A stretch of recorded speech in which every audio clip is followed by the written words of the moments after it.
Black Belt asked a shy little girl to fight as a joke, but what she did next left him on the floor. When a confident black belt instructor at the local dojo noticed a shy little girl quietly practicing in the corner, he saw an easy target for a joke, a quick laugh to entertain the crowd. What started as a careless challenge to humiliate her soon became a moment no one there would ever forget. Because beneath her quiet demeanor and small frame was a legacy forged in silence, discipline, and untold sacrifice. In just moments, this underestimated girl would reveal a strength far beyond what anyone expected, a power born not of arrogance or noise, but of years of hidden training and unwavering resilience. And the instructor was about to learn why judging someone by their size or shyness can lead to the most humbling of lessons. This is the story of how a single moment shattered assumptions, reclaimed honor, and reminded everyone what true strength really means. And before I forget, let us know in the comments where you're watching from. And if you're new here, consider subscribing to our channel so you don't miss tomorrow's special video. I guarantee you won't want to miss it. The hum of fluorescent lights filled the gym like a low, constant whisper. It was Saturday morning at Lyons Martial Arts Academy, and the mats were crowded. Parents lined the benches, clutching water bottles and phones. The air smelled of rubber soles and tiger balm. At the far end of the mat, behind a rack of worn gloves and shin guards, sat a small girl no older than 10. She didn't speak, didn't shift in her seat, just watched. Her name was Alara. Small for her age, with brown hair in a loose braid and eyes that seemed to take in everything, not with fear, but with something older, something still. She wore no uniform, only a simple gray hoodie and leggings. Her shoes were clean, her hands folded neatly in her lap. No one noticed her. Not yet. Coach Darren, the gym's owner and a two-time national competitor, was busy teaching a group of white belts when Jake Mercer walked in. Jake, 26, cocky, and loud, was a local legend in the gym. Black belt since he was 18. A monster on the mats. And he knew it. He slapped hands with Coach Darren, dropped his bag beside the ring, and scanned the room for someone worth his time. And then he saw her. "Hey," Jake called out, his voice rising above the chatter. "Who brought their little sister to class?" A few heads turned. Parents smiled awkwardly. One of the boys snorted. Coach Darren shot him a look, but said nothing. He knew Jake, knew he needed to burn out his ego before he could listen. Jake sauntered over, towered over Alara. "You training, kid? Or just here for the free Wi-Fi?" Alara looked up, blinked once, then looked away. Jake grinned at the silence, mistaking it for shyness. "Tell you what," he said, clapping his hands. "I'll make it interesting. One light round. Me and her. I'll go easy." A murmur rippled through the gym. Coach Darren hesitated. "Jake, it's a joke, coach. Come on. It'll be fun." And that word, joke, echoed. Alara stood. Not fast, not defiant, just quiet and deliberate. She stepped onto the mat without saying a word. No warm-up, no gloves, just barefoot steps and absolute calm. Jake raised an eyebrow. "All right, princess, let's see what you got." From the corner, an older man in uniform, quiet, unnoticed until now, looked up from the bleachers. He wasn't clapping, wasn't smiling. He just watched her, like someone seeing a ghost. In his hand, half obscured by a folded jacket, was an old Navy SEAL trident patch.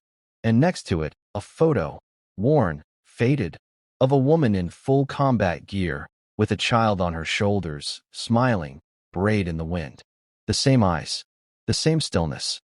The man didn't say a word. He just folded the photo back into his jacket pocket and waited. Jake Mercer stretched his neck with a theatrical roll, tapping his fists against his hips like he was loosening up for a real fight. The parents chuckled nervously. The kids watched with wide eyes. But Alara? She didn't even blink. She stood on the center mat, bare feet pressed into the foam like they belonged there. Her arms hung loosely at her sides, chin lowered, eyes focused somewhere just past Jake's chest. Not scared, not eager. Just ready. Coach Darren raised a hand. 1 minute. Light contact only. Respect the mat. Always do, coach, Jake said with a smirk. He didn't bow. Alara did. The timer beeped. Jake stepped in fast, tossing out a lazy jab, just enough to test distance. She didn't move. Another jab, faster this time. Still no reaction. Jake grinned wider. Come on, kid. Blink at least. He threw a playful front kick aimed a foot short of her knee, but she stepped around it so precisely, so cleanly, it looked choreographed. Then she was behind him. He spun. No smirk this time. Coach Darren's brow furrowed. Jake threw a real jab now. Sharp, clean, just enough to sting.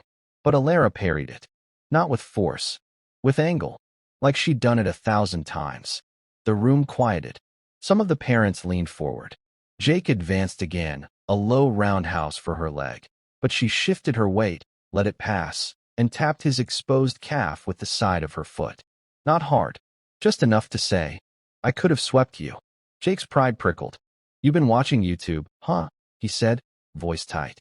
He feinted, then shot in fast, too fast for a kid to read. Hands up, a flash of black belt speed. But Alara dropped her weight, rotated, and locked his wrist mid-strike. It wasn't flashy. It wasn't brute strength. It was perfect form. Jake froze. One more ounce of pressure, and his elbow would have popped. Alara released him. Calm. No flare. Just backed away, hands open again. The timer beeped. Silence. Coach Darren didn't call anything. He just stared. Jake backed up, face red, trying to laugh it off. Lucky grab. But the gym wasn't laughing. Someone from the bleachers whispered, She doesn't flinch. At the far end, the old man, still silent, still watching, slowly placed the folded seal patch beside him on the bench. Next to it, a set of miniature dog tags on a chain. They didn't belong to him. They were too small, too light. Coach Darren crossed the mat and crouched beside Alara. He didn't speak right away. Where did you learn that wrist control? He asked gently. Alara glanced past him, to the man in the bleachers, then down at the mat. Home, she said. It was the first word she'd spoken since arriving, and it weighed more than anything Jake had thrown all morning. The gym emptied slowly after class, but the quiet buzz lingered like aftershock. Parents whispered near the door. Kids glanced back at the mat as they slipped on sneakers. Some asked Coach Darren if Alara would be back. He didn't answer right away. Jake Mercer sat on the edge of the ring, jaw tight, his black belt coiled beside him like a reminder. He didn't speak, didn't move. He just stared at his hands like they'd betrayed him. Alara had already changed back into her hoodie. She sat cross-legged near the water fountain, staring at the scuffed floor tiles. Her expression hadn't changed since the match. Calm, unreadable. But the man on the bench was watching her again. He wore a plain military jacket, old and sun-faded, sleeves pushed to the elbows. His hands were weathered, not from age, but from decades of calluses. On his right wrist, a faint scar curved like a half-moon, and on his forearm, barely visible beneath the cuff, was a faded tattoo of coordinates. Not a unit insignia, a location. He stood slowly, picked up the trident patch and the tiny dog tags, and walked to the front desk. Coach Darren looked up. You her grandfather? The man shook his head once. No, sir. Uncle? Guardian? Still nothing. He looked back at Alara, then placed the folded patch on the desk. Her mother was Valkyrie 6. Darren blinked. The name hit like static in the air. The rescue operative? From Bagram. The man gave a single nod. That Valkyrie? I buried her. Silence. Outside the window, a truck passed, spraying rain from the pavement. Inside, the air felt heavy. She left the girl with me. The man continued. Said not to train her. Said to give her a normal life. Coach Darren swallowed. And you didn't? I did. For 8 years. His eyes never left Alara. But she remembered things I never taught her. Coach lowered his voice. That control, her angles. She wasn't guessing. She wasn't. Alara stood up, as if she sensed they were talking about her. Her braid had loosened, strands of hair clinging to her cheek. She didn't walk over, just stood there, hands in her hoodie pocket, waiting. Jake finally stood too, his pride still caught between confusion and bruised ego. She's not normal. The man looked at him, not unkindly, but with weight. No, he said. She isn't. Jake frowned. What was that move? That lock. The man glanced at Alara. Modified C-clamp. Valkyrie taught it to NATO rescue medics in '09. She was 8 months pregnant when she demoed it. Jake looked away. Coach Darren turned toward Alara, voice soft now. Does she want to train here? The old man didn't answer. Instead, Alara took a single step forward. I want to finish what she started, she said quietly. But not for revenge. Darren nodded slowly. Then we'll train you, he said. Properly. She didn't smile, but her eyes flicked toward the trident patch on the counter. She reached out, not to take it, just to straighten it, then turned back toward the mat. The gym was empty now. The mats had been cleaned. The chatter had faded, but a different kind of training had begun. Coach Darren stood at the edge, arms crossed, as Alara moved through footwork drills alone, deliberate, methodical. No music, no noise, just the soft tap-thump of bare feet on foam and the rustle of her sleeves with each pivot. He wasn't giving her compliments. She didn't need them. From the office window above the floor, the old man watched. His name wasn't known to most, just Mr. Hale on the emergency contact form. But those who had served knew the name in whispers. He had once been a breacher, recon, the kind of man who never wrote books, never gave speeches, and never stood in photographs. He watched Alara move with the same quiet focus her mother had carried in the field. Not aggressive, not hesitant, just precise. After 20 minutes, Darren stepped onto the mat with her. Let's try three-point evasion. You remember the steps? She nodded once. Good. But this time, I'll be a little faster. He lunged in. Not full speed, not yet. Just enough to test her reactions. Alara slipped past him, shoulder low, and tapped his back with her palm. Good, he said. Now again. They reset. He lunged harder. Again, she glided off the line, slipping through space like she could see the strike before it happened. But this time, she didn't touch his back. She paused, hands up, checking his distance, gauging response. Darren stopped. Why'd you hesitate? You leaned into your left leg, she said. It wasn't committed. He stared at her. Not annoyed, impressed.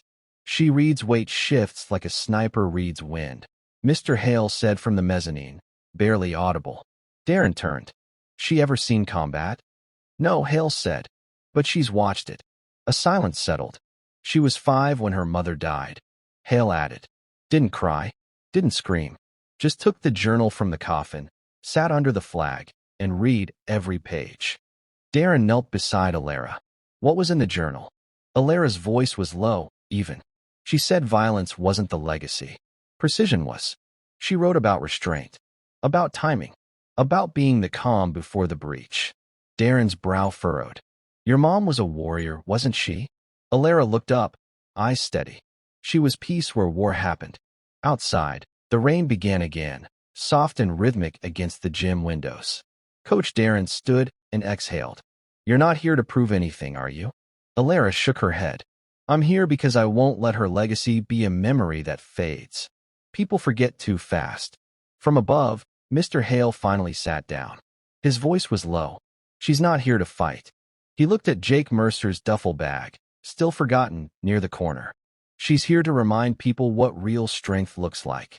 Sunday morning, the gym stayed closed, but the door was unlocked. Coach Darren stood inside, arms crossed, watching the sun creep through the high windows. The air smelled faintly of sweat and old leather.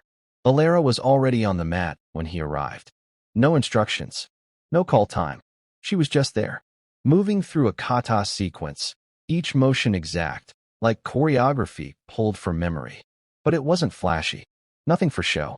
Every strike stopped 1 inch short of full extension. Every stance grounded with the kind of tension that spoke of discipline, not aggression. She moved like someone who had been told never to waste energy, not because she didn't have it, but because it meant something. Darren waited until she finished, then nodded toward the corner of the gym, where Jake Mercer's black duffel still sat untouched. He didn't come back for it. Alara followed his gaze, expression unreadable. Coach walked over, nudged the bag with his foot. You know what's funny? Jake used to laugh about that belt. Said it was his ticket to teaching overseas. Claimed he earned it by surviving 100 fights. He paused. Your mother never talked about hers. I only found out she was Valkyrie 6 after she pulled a trapped boy out of a burning Humvee alone during a hostage op, carried him 2 miles through gunfire. Alara didn't react. Instead, she walked over, crouched beside the bag, and unzipped it halfway. Inside, it was what you'd expect: hand wraps, 2 broken mouthguards, a pair of gym sandals, and at the bottom, the belt. Folded carefully, reverently, she reached in and touched it with 2 fingers. Not to take it, just to feel its weight. "He's not coming back," she said softly. Darren raised a brow. "You sure?" "Yes." She zipped the bag again, slower this time. When someone's forced to see their reflection in someone smaller, younger, but sharper, it breaks the image they've built. Coach sat down on the bench beside her. "You're 10. That's a heavy insight." She didn't answer right away. Then, her journal said warriors either grow from being humbled or they disappear into excuses. Jake's already choosing which. Outside, a car engine passed. A siren in the distance echoed and faded. Coach Darren studied her a moment. "That how you see yourself? A warrior?" Alara shook her head. "I see myself as what comes after one dies." That quieted the room. Coach leaned back. Mr. Hale walked in then, carrying 2 small duffel bags and a folder. He placed the folder on the counter without a word. Inside, deployment papers, handwritten letters, an image of Valkyrie 6 kneeling beside a captured radio, her arm around a little girl in desert fatigues, braid whipping in the wind. Same eyes, same stillness. Darren glanced up. "She's not a prodigy, is she?" "No," Hale said, voice low. "She's a continuation." The folder sat unopened on Coach Darren's desk for hours. Not because he didn't want to know, because he already knew enough. But late that night, after Alara and Mr. Hale had gone, after the gym had gone dark and silent, Darren sat at his desk and opened it, 1 page at a time. The first document was a simple transfer of guardianship, signed in faded ink. The name at the top, Commander Mara Kessler, known in the field as Valkyrie 6. Beside her signature, a red thumbprint from a burn-scarred hand. The next was a sealed mission report. Redacted, lines blacked out with ink so thick the paper felt warped. Only the operation name remained. Operation Thornfire / Night Evac 03. Bagram AO, hostile perimeter breach. Casualties, 8. Survivors, 1 operative, 1 child. Below it, a single handwritten note. "Alara doesn't need to know what I did. Just teach her to breathe through the chaos." Coach sat back, eyes stinging for reasons he didn't voice. There was a photo, creased at the corners, of a woman standing in profile beside a burnt-out convoy, her hand resting protectively on the head of a tiny child with the same eyes Alara wore today. In the background, smoke. The American flag tattered and hanging low on a bent pole. Coach placed the photo down carefully, then turned to the final page. It was a journal entry. Not from Mara Kessler.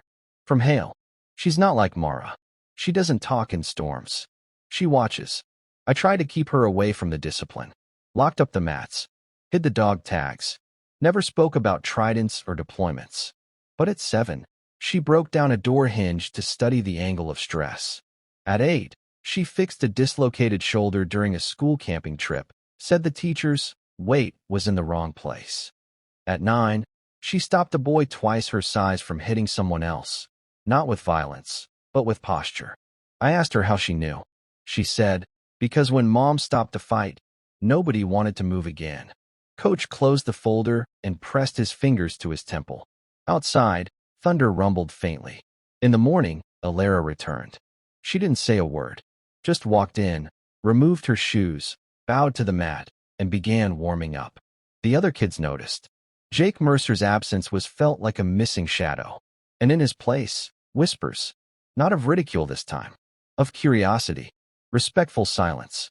Coach Darren stepped onto the mat beside her.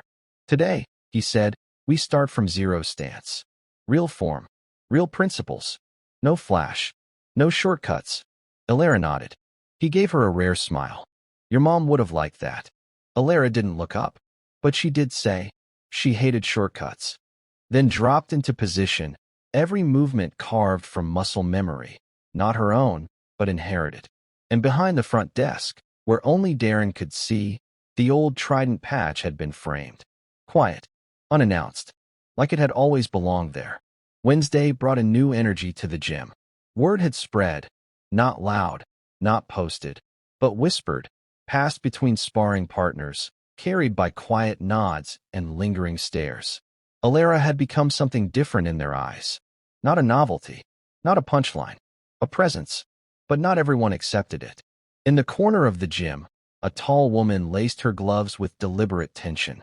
Ava Castillo, former state Muay Thai champion, current assistant instructor, and Coach Darren's sharpest critic when it came to letting kids play warrior. She didn't dislike Alara, but she didn't believe in ghosts either. Coach watched her carefully as she approached. "You're looking tense." "She's not ready," Ava said, jerking her chin toward Alara, who was calmly balancing on one foot, hands open in breath control posture. "She's not ready," Coach replied. "I've seen 10-year-olds with talent before, Darren. It doesn't make them veterans." "She's not a veteran," he said. "She's a mirror." Ava exhaled hard. "Then let's see what she reflects." Coach said nothing. Instead, he walked onto the mat and clapped twice. The room stilled. "Alara," he called. "Up for some flow drills." She turned, nodded once. Ava stepped forward, already tapping her gloves together. "I'll go light." Coach paused. So did the gym. It wasn't meant as cruelty. Ava was disciplined. But this wasn't practice. This was measurement. Alara bowed. Ava bowed back, respectfully but tight. "Ready when you are." They squared up. First contact was minimal. Ava moved with careful rhythm, testing range, feeding predictable strikes to let Alara respond. Alara didn't bite. She didn't flinch, didn't parry early. She waited. Then, when Ava shifted her lead hip forward slightly, a mistake barely visible, Alara slipped inside the line, touched Ava's sternum with 2 fingers, and backed out again. Clean. Surgical. Ava's brows lifted. She increased pace. A front kick came in fast, but Alara didn't block it. She caught it midair and lowered Ava's leg gently, like a parent placing a child's toy back on the shelf. Gasps echoed from the wall. "She's reading me," Ava muttered. Coach Darren stepped closer. "Not reading. Tracking." Then Ava tested her with a spin elbow, too fast for a child to process. But Alara ducked, not instinctively, but by angle, like she'd calculated it in real time. She stepped back. "Breathe out once. Calm." Ava paused, sweat glistening on her brow now. She pulled off her gloves, walked over, kneeled down. "You don't need to prove anything, kid," she said quietly. "You already did." Alara looked at her, not smiling, but softening. "I wasn't proving anything," she replied. "I was listening." The gym was silent, and from the bench, Mr. Hale closed the dog tags in his palm and looked down. "Just like her mother," he whispered.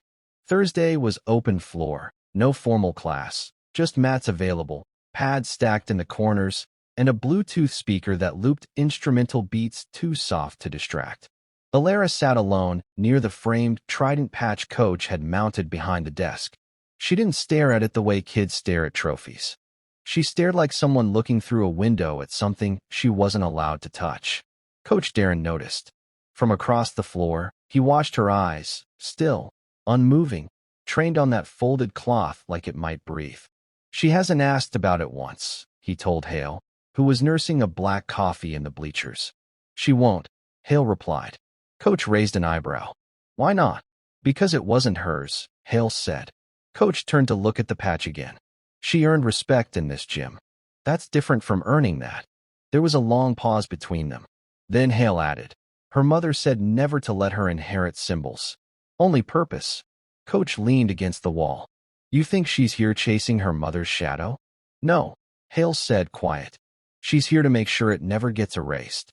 Across the gym, a voice called out, "Hey, little sensei, you teach privates now." It was meant to be a joke. Maybe. The speaker, Curtis Dale, 19, new to the gym. Broad frame. Loud. Big on talk, light on form. Alara looked up. Didn't answer. He swaggered over. "Heard you made Jake tuck tail and leave. Thought maybe you had secrets to share." Coach Darren watched closely. Didn't step in. Curtis continued. "You a secret ninja or something?" Alara blinked once. "I listen better than most." He laughed, not kindly. "Yeah? You listen your way into black belts now." Mr. Hale stood slowly from the bleachers. Coach Darren placed a hand on his chest. Wait. Curtis clapped his hands. How about a round, huh? We go light. You teach me how to stand still and look cool. Alara stood. Still didn't speak. Didn't need to. Coach walked over. 1 minute. Light.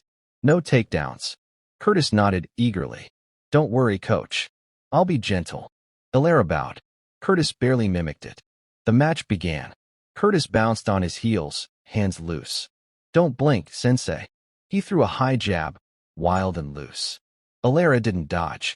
She stepped forward into the space and planted her foot where his center line collapsed. Curtis froze mid-punch.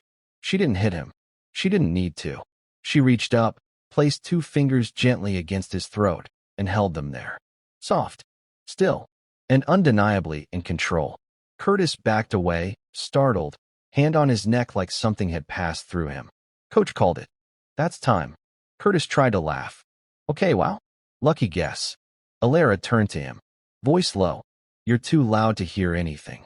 Then walked back to her spot beneath the framed patch, the one that wasn't hers. Not yet. Friday's storm rolled in early. Rain struck the roof like gravel, and thunder rattled the window panes of the gym. By noon, most classes had been canceled. But Alara still showed up. Coach Darren wasn't surprised. He just turned on the lights and unrolled the mats in silence. Mr. Hale arrived 15 minutes later. No umbrella. No umbrella needed. He took his usual place on the bleachers, his coat damp, hands clasped loosely on his lap. Watching, Alara didn't speak to him. He didn't expect her to. That was how it had always been.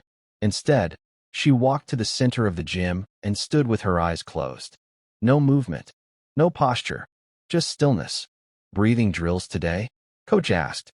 She nodded. Darren stepped back, folded his arms, and watched. She began slowly, controlled inhales, exhalations through the nose. Her diaphragm rose and fell with exact timing. Between each breath, stillness again. Most kids couldn't last 30 seconds without fidgeting.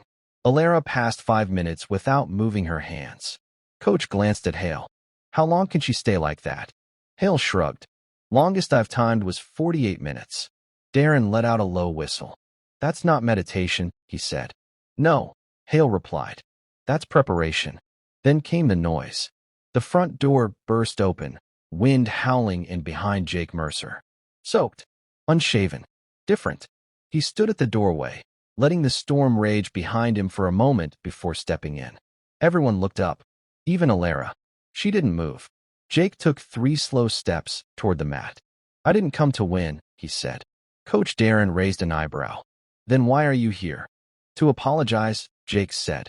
Then he turned to Alara, and to ask her a question. She opened her eyes.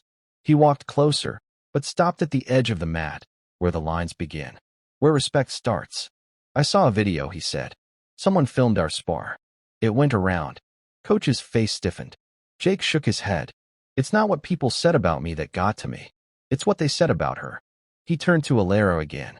They said she fought like someone who'd seen real war. Alara finally spoke.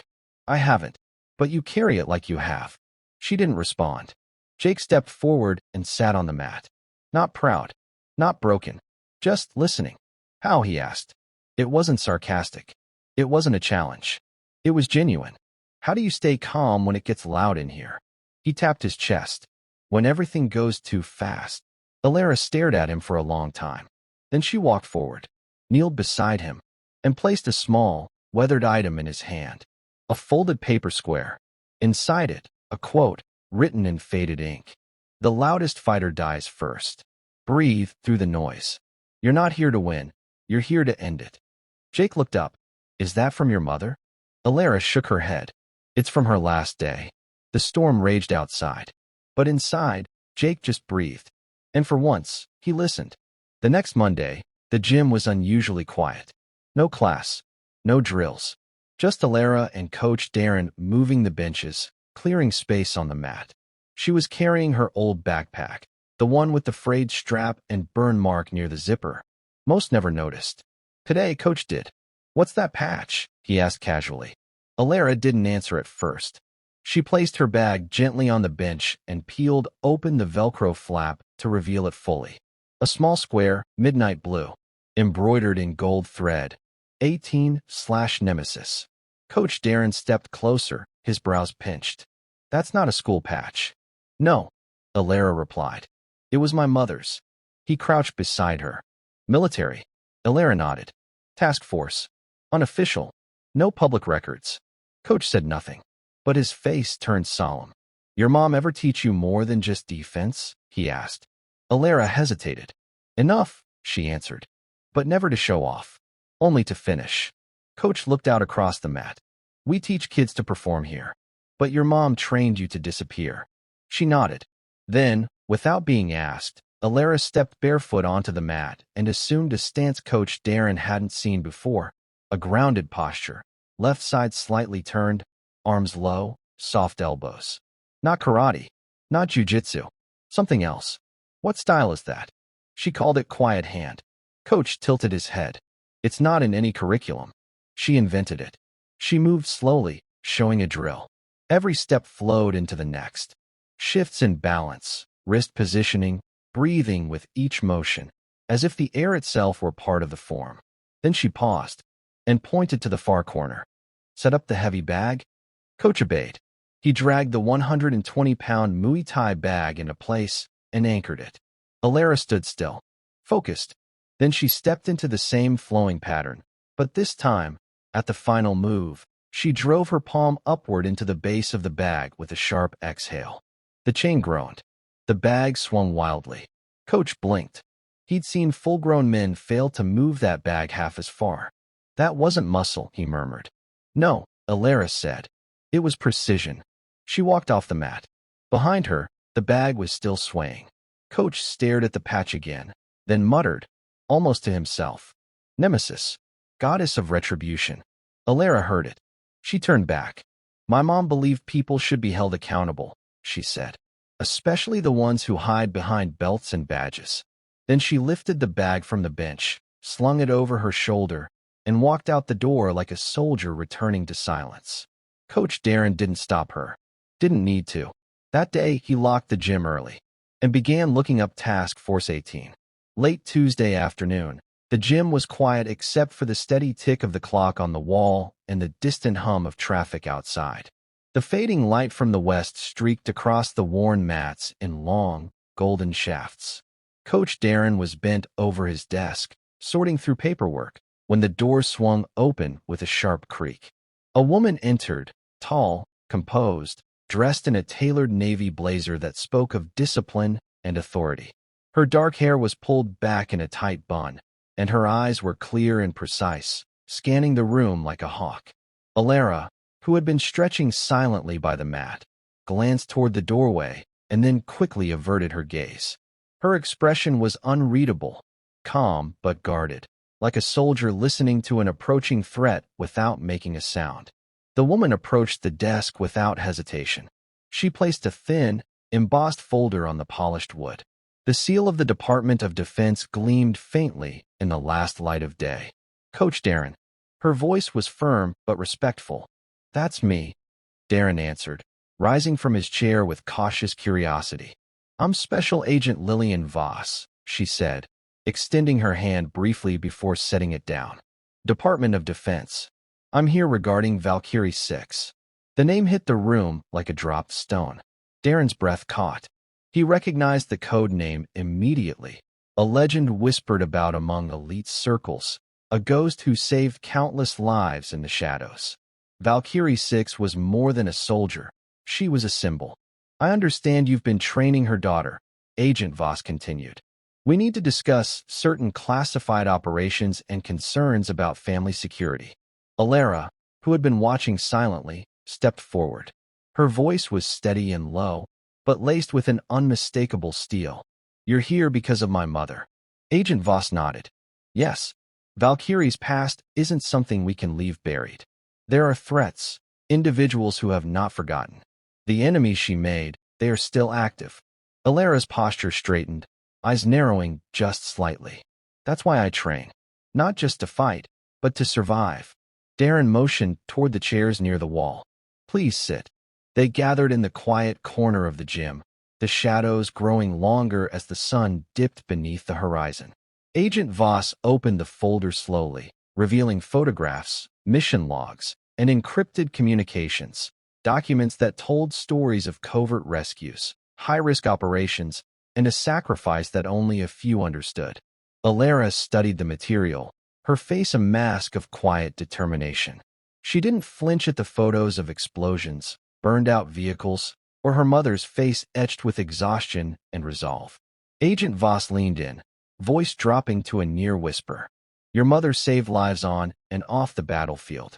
But her enemies, they never stopped hunting. Alara's answer was steady, unwavering. I know. That's why I'm not just here to train. I'm here to be ready. The agent's gaze softened, almost imperceptibly. This isn't just about skills or strength. It's about awareness, patience, and knowing when to act and when to disappear. Alara met her eyes without hesitation. I don't plan on running. Darren watched the exchange quietly, sensing the weight behind every word.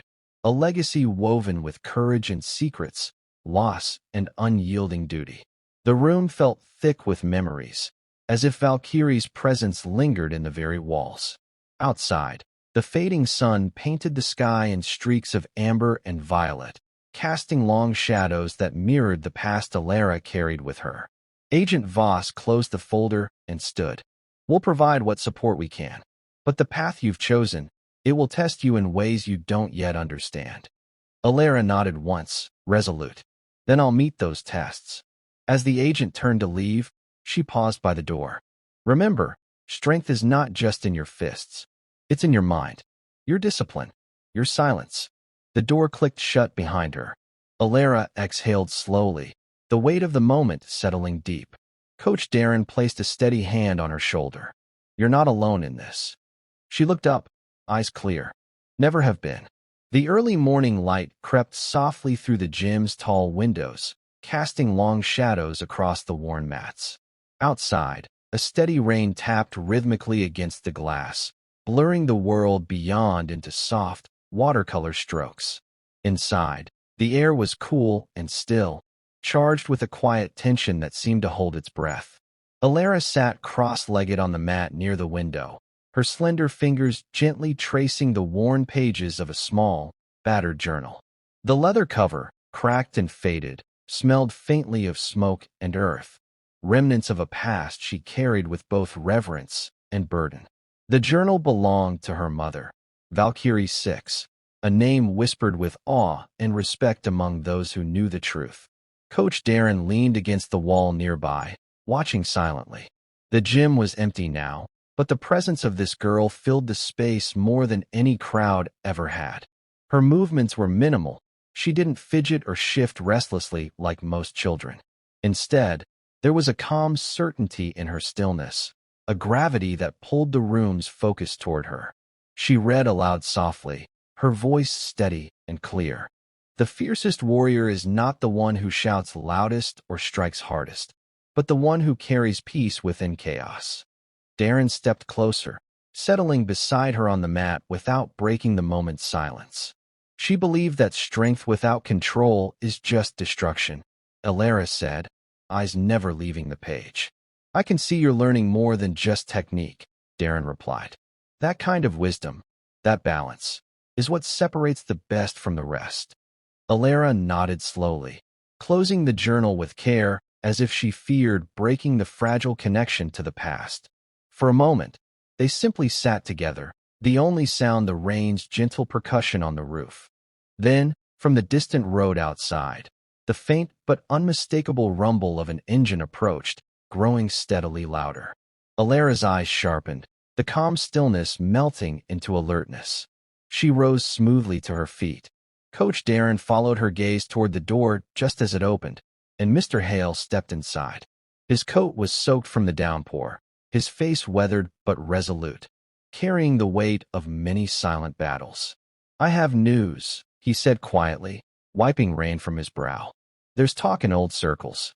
The task force, the one your mother led, it's stirring again. Some of those ghosts we thought were gone are moving. Alara's lips pressed into a thin line. She closed the journal and tucked it carefully into her bag, the gesture slow but deliberate. Then we prepare, she said with quiet finality. Darren stood, feeling the gravity settle over them like a storm cloud. This was no longer just about training or proving skill.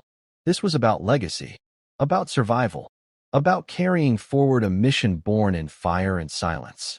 He glanced around the empty gym, the mats beneath their feet worn but steadfast, like the unyielding discipline they embodied. "The path ahead won't be easy," he said softly, "but you've already faced more than most will ever know." Alara met his gaze, eyes steady and unflinching. "I don't plan to falter." Outside, the rain intensified, thunder rolling across the sky like distant war drums. Inside, beneath the quiet roof of the gym, a storm was gathering, a storm of resilience, resolve, and the silent strength of a warrior who refused to be forgotten. The days grew shorter, the sunlight filtering through the gym's tall windows casting long, golden beams across the worn mats. The air buzzed with the rhythm of training, gloves hitting pads, sneakers scuffing the floor, soft grunts of effort and concentration. Yet beneath the noise, a quiet tension simmered, unseen but palpable. Alara moved through the space with a calm precision, each step deliberate, each breath measured. The other students watched her, not with the casual curiosity reserved for a newcomer, but with a dawning respect that lingered in their eyes and hushed their voices. Coach Darren observed from the sidelines, his gaze steady but thoughtful. The transformation wasn't just physical. It was the presence Alara carried, a silent command that made even the most confident fighters pause and reassess. But respect, he knew, wasn't freely given. It was earned, and sometimes it came through trials that cut deeper than bruises. One humid afternoon, as the late sun slanted low and painted the gym in a warm orange glow, a boy named Tommy approached her. Tommy was eager, brash. At 13, he carried a confidence born of youthful bravado and a fierce desire to prove himself. He challenged Alara to a sparring match, not out of cruelty, but to test the whispers he'd heard. Alara nodded once, serene and unshaken. She stepped onto the mat, the familiar weight of the moment settling over her shoulders. The gym fell into a hush. The match began. Tommy lunged forward with aggressive swings, his punches thrown hard and fast, fueled by teenage recklessness. He tried to overwhelm, to push Alara into a mistake. But she moved like water, flowing and yielding without breaking. Her body responded instinctively, a blend of inherited discipline and quiet focus. She didn't counter with force. She absorbed, deflected, and when the opening came, she reached out with gentle precision. Her fingers barely brushed Tommy's shoulder. The contact was light, an unspoken signal. The match was over. The gym remained silent for a heartbeat. Then a ripple of astonished whispers began. Tommy blinked, stunned by the grace in her restraint. His chest heaved, not from exhaustion, but from the sudden realization that he had been outmatched, not by strength, but by control. He stepped back and nodded, a newfound respect shining in his eyes. The other students exchanged glances, an unspoken acknowledgement passed between them. Alara was no longer just a quiet girl on the mats. She was a living echo of a legacy few understood. As the last rays of sunlight faded, Alara sat alone near the window, the weight of history pressing gently on her. Coach Darren approached quietly and took a seat beside her. "Not everyone will understand what you carry," he said softly, voice steady. "But those who do, they will stand with you." Alara looked up, her eyes calm but fierce, the hint of a smile touching her lips. "I'm ready," she whispered. Outside, shadows lengthened, stretching long across the gym floor, a reminder that even as darkness comes, it only makes the light stronger. The gym was quiet, bathed in the soft amber glow of the few remaining lights that hummed gently above. Outside, the city was slipping into a restless stillness, the kind of silence that seemed to hold its breath, waiting. Alara moved slowly, methodical as always, packing away her gear with practiced care. Each motion was precise, a ritual she had learned to trust. The dampness from the day clung to her jacket as she slung her worn backpack over one shoulder. The faint scent of rain drifted in through the cracked window, mixing with the faint leather smell of the mats, and the faint metallic tang of sweat on the floor. This was her sanctuary, but tonight, the familiar felt uneasy. Then, just as she was about to shut off the last light, a soft, almost hesitant knock echoed from the side door. It was barely audible, but in the silence, it cut through sharply, an unexpected sound in a place that had been empty for hours. Alara froze, her breath steady but her senses alert. No one was supposed to be here. Her hand instinctively moved to her backpack, fingers tightening around the strap. Cautiously, she approached the door and peered through the frosted glass. A figure stood just beyond, shrouded in a soaked hooded jacket, water dripping from the brim. The rain that had been falling all day blurred the streetlights into halos around the figure. Alara's voice was calm, but firm as she cracked the door open just enough to speak. "Who is it?" The figure lifted their head slowly, revealing a familiar face etched with years of quiet struggle and unwavering loyalty. "Mr. Hale, I didn't want to startle you," he said softly, voice rough with fatigue. "But we need to talk." She stepped aside without hesitation, allowing him into the warm stillness of the gym. He shook off the rain and closed the door behind him, the muffled sound of the storm outside pressing against the glass. Hale reached into his coat pocket and pulled out a small, plain envelope, its edges worn and creased as if it had traveled far. He handed it to Alara with a steady hand. "It came today," he said quietly, "from someone who knew your mother well." Alara's fingers trembled slightly as she took the envelope. Her breath caught, the weight of the moment sinking in. She found a quiet corner and unfolded the paper carefully, as if unwrapping a fragile secret. Inside was a photograph, yellowed with age, a younger Mara Kessler standing tall and fierce, arms crossed, eyes sharp as blades. Beside her was a man Alara didn't recognize, his expression equally serious. The back of the photo bore a single line of handwriting in neat script. "Trust no one, but trust this." Beneath the photo, taped delicately to the paper, was a small USB drive, black, unmarked, ominous in its silence. Alara's jaw clenched, her fingers closing tightly around the photograph. Her heart beat with the quiet thrum of a warning she had long anticipated. Hale's voice broke the silence again, steady but grave. "There's more out there. Shadows from the past. And someone's watching us." Outside, the rain intensified, pounding the windows like distant war drums, a reminder that the storm was not just outside, it was closing in. Alara folded the photo with care and slipped it into her bag, her gaze sharp and unwavering. "Then we prepare," she said, voice low and resolute. Hale nodded, sharing the weight of that silent vow. In the stillness of the gym, beneath the watchful eyes of faded banners and worn mats, a new chapter was beginning. A chapter written in shadows, secrets, and the quiet strength of a legacy that refused to die.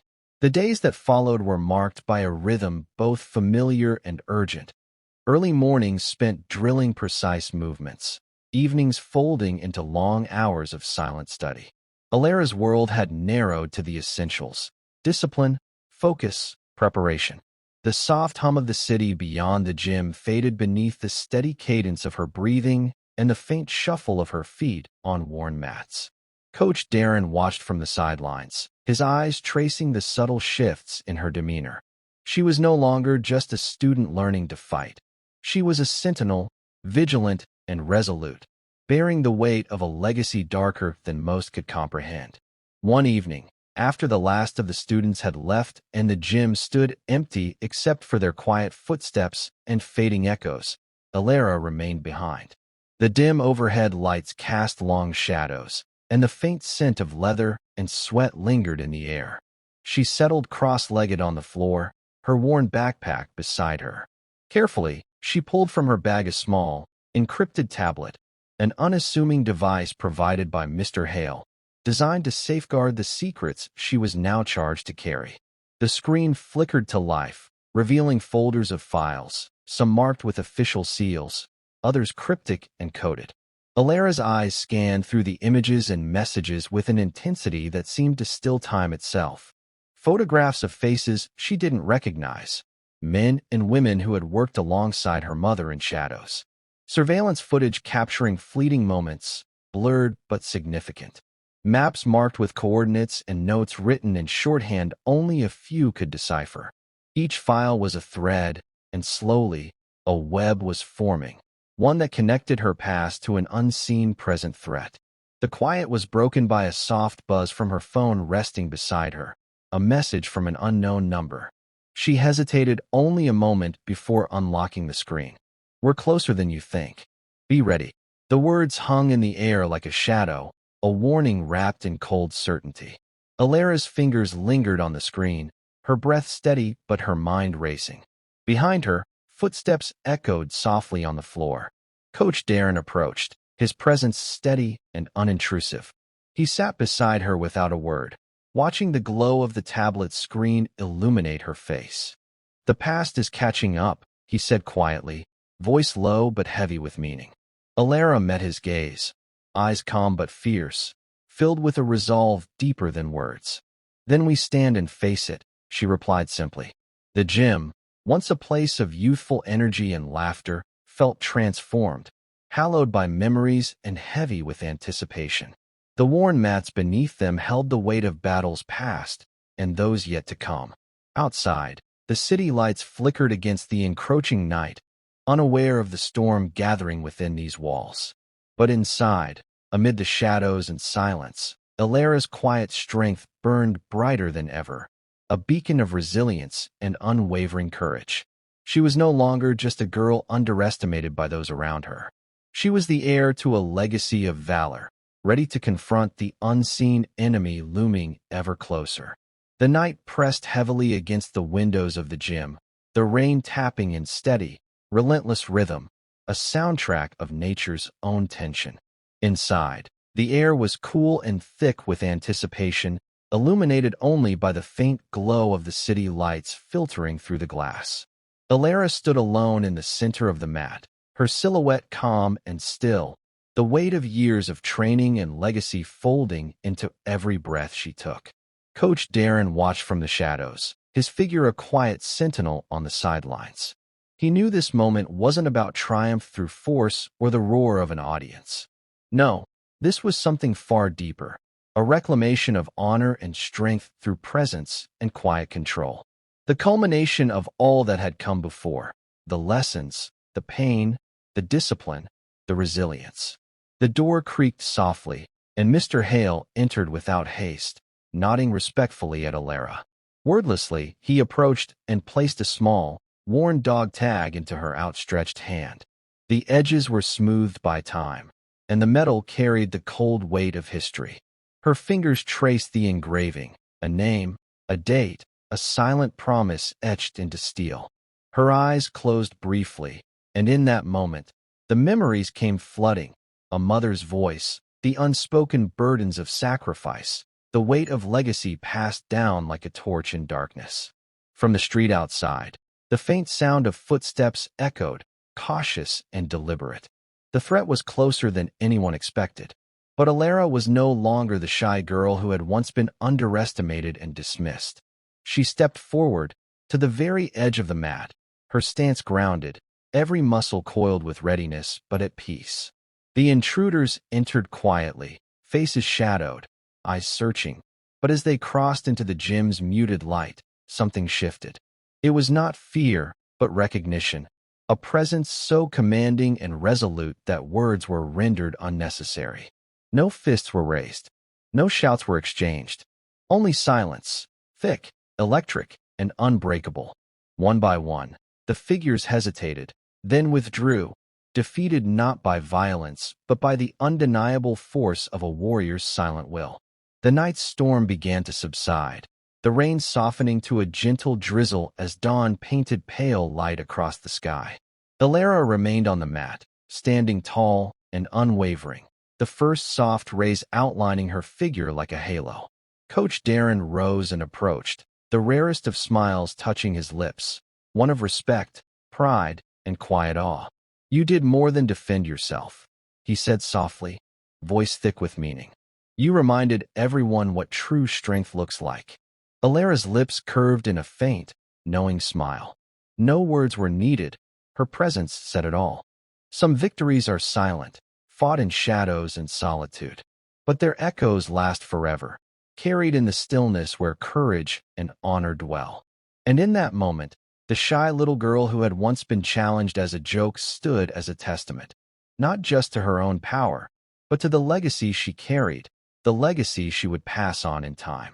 The gym grew still once more, a sanctuary where strength was not loud, but eternal. Thank you for following this story.